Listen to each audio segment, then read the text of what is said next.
امام علی علیہ السلام کی خدمت میں ایک شخص آ کے پوچھنے لگا، یا علی، وہ کون سا مرد ہے جس کی عبادت اس کے منہ پہ ماری جائے گی اور وہ بغیر حساب و کتاب دوزخ میں بھیجا جائے گا؟ بس جیسے ہی یہ پوچھا گیا تو امام علی علیہ السلام نے فرمایا، اے بندہ خدا، یاد رکھنا میں نے اللہ کے رسول سے سنا کہ جو مرد کسی عورت پہ تہمت لگاتا ہے تو اللہ اس مرد کی ساری نیکیاں اس کے منہ پہ دے مارتا ہے اور فرشتے اس پہ مسلسل لعنت بھیجا کرتے ہیں، اور یوں وہ دنیا میں رسوا اور آخرت میں کسی بھی نیکی کا صلہ نہیں پاتا۔ تو وہ پوچھنے لگا، یا علی، کسی عورت پہ تہمت لگانا اتنا بڑا گناہ کیسے؟ امام علی علیہ السلام نے فرمایا، اے شخص، کسی پہ تہمت لگانا یعنی کسی کی عزت کو قتل کرنا ہے۔ یاد رکھنا اللہ کے نزدیک جیسے کسی انسان کو قتل کرنا ایک بدترین گناہ ہے،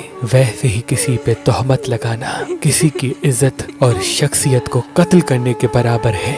اے شخص، کبھی بھی کسی پہ تہمت نہ لگانا، کیونکہ میں نے اللہ کے رسول سے سنا، جو انسان کسی عورت پہ جھوٹی تہمت لگاتا ہے تو روز محشر اللہ اس کے اعمال بغیر تولے ہوئے اس کے لیے دوزخ کا حکم سنا دے گا، اور یوں وہ تا ابد تا حیات دوزخ میں چلتا رہے گا۔ اللہ کے ولی حضرت شاہ شمس تبریز نے فرمایا کہ حسینی عقیق پہننے سے نظر، تعویذ، جادو انسان پہ اثر نہیں کرتے اور انسان کے کاموں میں رکاوٹیں ختم ہونے لگتی ہیں۔ تو ابھی ہماری ویب سائٹ مہربانی.com پہ آئیں اور یہ پتھر حاصل کریں۔ آپ اپنا لکی پتھر ہماری اپلیکیشن جو گوگل پلے اسٹور اور آئی فون ایپ اسٹور پہ موجود ہے ان سے بھی حاصل کر سکتے ہیں۔ مزید معلومات کے لیے ہمارے نمبر پہ کال کریں۔ اللہ آپ کو سلامت رکھے۔